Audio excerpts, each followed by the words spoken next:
and saw the head of a girl who, during her life, sacrificed herself for the sake of people. It was hard to imagine Henry's feelings, but the next moment he realized that things were not so simple. After all, she was alive, and with her big red eyes she looked at the elders who had made the decision to execute her. The young man did not understand how this was possible, because he saw how the axe fell over her head, and the executioner did his job perfectly. But the elder explained that the power of 9 magical moons flows through the girl's veins, and she is able to turn reality into illusion. The rumors that she was able to come back to life 9 times turned out to be true, and she lived again, as if she'd been born again. The executioner immediately lowered the blade over her head, and Henry again saw how the unfortunate girl experienced her death. But her head showed signs of life, and she managed to tell the guy not to worry and to tell him something important. Not understanding how this was possible, Henry watched without opening his eyes as the talking head continued to tell him something. It turned out that she had been beheaded 9 times, but she remained alive because she had not fulfilled her purpose in this world. People called her the Queen of Demons, but she dreamed that at least someone would understand how much she gave for them and change their attitude towards her. She never received any kind words from the crowd, which is what led her to the scaffold. After listening to the end, Henry said that their fates were similar, because now the crowd at the stadium was rejoicing at his death, although he was reborn to save them. He told her why fate had brought them together, and what could become their common goal if she agreed to help. He called her to come down to Earth and appear in the world to join forces with Henry and give him a chance to win the duel. The guy offered to sacrifice the cries of the crowd that wanted him dead to the Temple of Heroic Souls, which would become fuel for the Pillar of Souls. He called upon the 9-tailed heavenly fox to allow him to inherit her dreams and make them come true through an alliance with Henry. Hearing these words, the sky fox opened her red eyes, realizing that she had been waiting for this call for an eternity. The audience saw that something was happening to the guy, and the recently dead body began to show signs of life. Michelle noticed an inexplicable ominous aura around the guy. Although she was used to his surprises, the spectators realized that the energy spreading throughout the stadium reached all the way to the stands. Soon the guy prepared to slowly get up to continue the fight and finish what he had been preparing for the last 3 days. Having risen to his feet, the guy realized that he had jumped to conclusions because his opponent had not only survived, but had also gained new strength. Now he was going to respond in kind, but this time he could use his new spirit, which was the Sky Fox. After a fierce battle, his combat power increased by 2 levels and reached 80 units. Jimmy finally saw his friend, who was capable of miracles and was deservedly considered one of the strongest cultivators in the academy. Just recently, Edward had been jubilant, but now through his round glasses, he saw that the situation was changing dramatically. Michelle understood that an ordinary person could not possess such an aura, and his chilling energy most likely came from the depths of the underworld. It was hard to imagine how the guy managed to get up, and Logan was once again convinced that he was looking at a real monster. However, the time for talking was over, and looking at him, Henry said that it didn't matter to Logan anymore.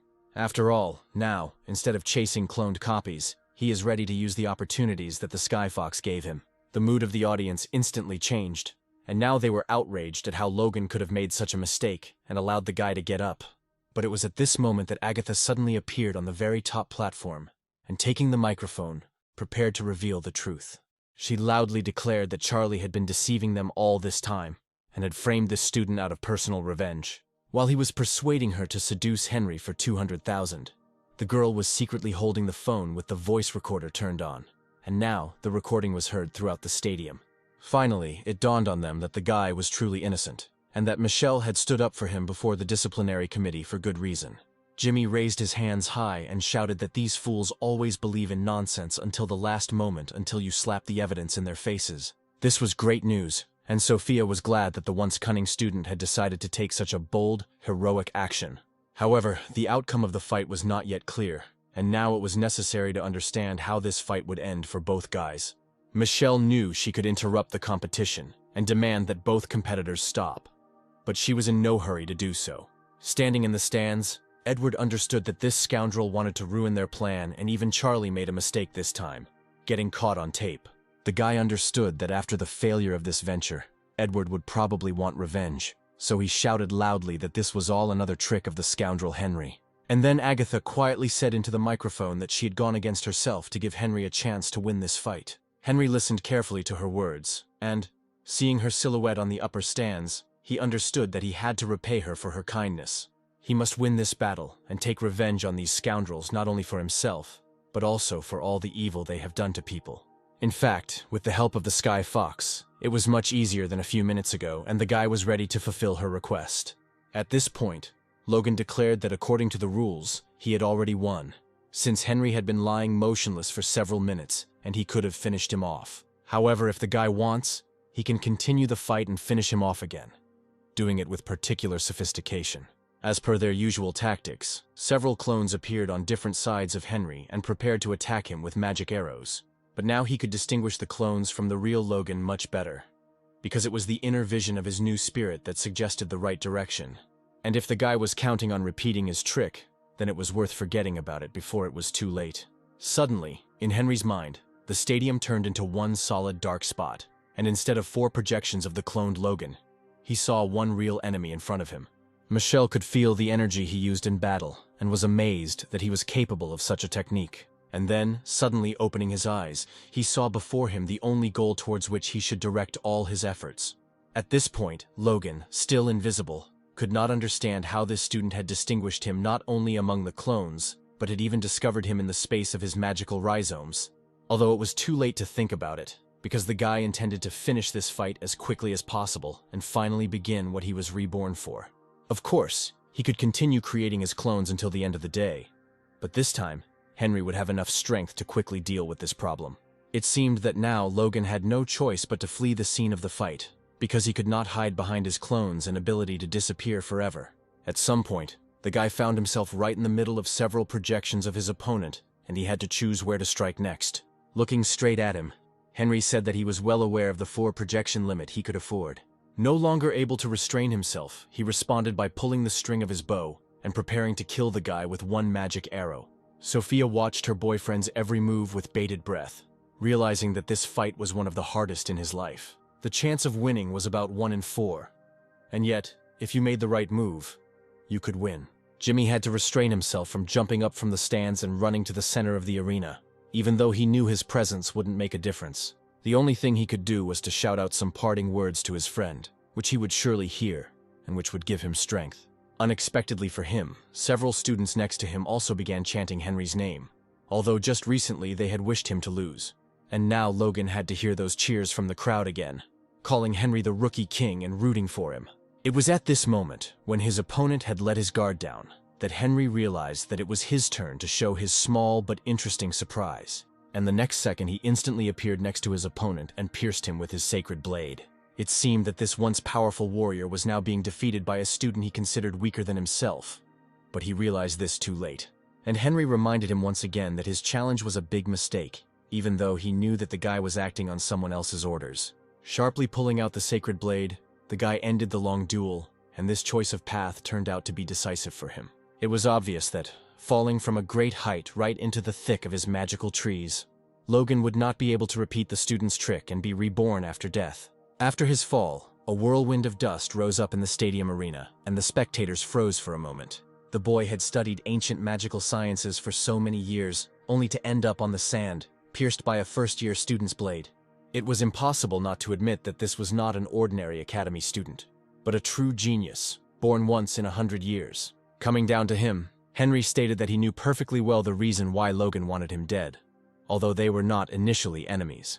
He then showed the magic pill that could grant Logan life and for which he violated his conscience. The guy couldn't understand where the student got this expensive elixir, for which he carried out missions for the criminal bureau without days off. In response, Henry said that it could be considered an accident, but it was unlikely that Logan would believe such an explanation. After all, Henry was the only second-class alchemist among the students of the academy, and he was able to create many sacred medicines. Hearing this, the stands burst into loud shouts, calling Henry the king of alchemists and awarding him a new title. It was hard to believe that this guy, whom Julia first saw after his reincarnation, was not only a skilled magician, but also a brilliant alchemist. Edward finally understood why Michelle had been protecting Henry all this time, because friendship with such a brilliant student was desirable. He himself would like to have such a friend. The master was forced to admit his mistake in calling Henry a criminal, and now there was no doubt about who this guy really was. However, it is unlikely that the guy would have simply given the magic pill to someone who, just a few minutes ago, was ready to kill him in the arena. Of course, he knew that Logan needed the elixir like air, because with its help he maintained his life force. But his plans were different. The next second, he clenched his fist tightly, and the small balloon burst in his hand right before Logan's eyes. The boy could hardly believe that the rare medicine he had come a long way for had been crushed right before his eyes and was now irretrievably lost. The audience was also well aware of the high price of this potion, especially if sold on the black market. But Henry did it without the slightest regret, because that was his original plan. However, his friend Jimmy would rather sell the medicine, and Henry would rather just give it to his friend.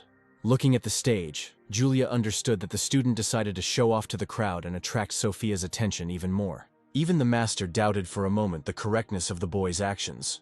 Although if he really was an outstanding alchemist, he could make such a potion again. At this point, a tired smile appeared on Logan's face, because he had been through so much during the day, and the culmination of the battle turned out to be even more unpredictable than one could have imagined. This guy gave up everything to earn money for the cure and get rid of the curse that Edward gave him, and now he collapsed to the ground, ready to admit his guilt and begging Henry to teach him his alchemical abilities. It seemed that this guy finally realized that he had been very wrong about Henry and was ready to repent of what he had done. By chance, Henry just happened to have another elixir in stock, which he suddenly pulled out of his pocket. It was hard to believe, but this potion was 10 times stronger than the one the guy had crushed a minute ago. And now this rare potion could go to Logan, but it was unclear why Henry would just give it away. Many of the students in the stands dreamed of studying at the Faculty of Cultivators, and knew very well the potion that the guy showed everyone. And now it was in the hands of a man who had recently challenged Henry to a duel to the death, and looked as pathetic as it was possible for a fighter in his position to do. And the guy just waved goodbye, saying that he wouldn't even ask him for money for the medicine. Michelle couldn't understand how someone could be so reckless and give away an expensive potion for free instead of getting a good profit for it. But Henry was only after one effect, and finally heard the words that Logan should have spoken long ago. The boy loudly shouted that he admitted defeat and collapsed onto the sandy arena of the stadium, begging for forgiveness. Seeing this, Charlie realized that his entire plan had failed, and even Logan had given in at the last moment. Realizing that it was her time to act, Michelle loudly declared that the third place on the immortal list, which Logan had previously held, would now go to his current opponent. Even the fighters from this guy's clan didn't expect such words from the boss, although it was unlikely that any of them would dare to go against him. Finally, Jimmy was able to celebrate his friend's victory, realizing that this fight could not have turned out differently.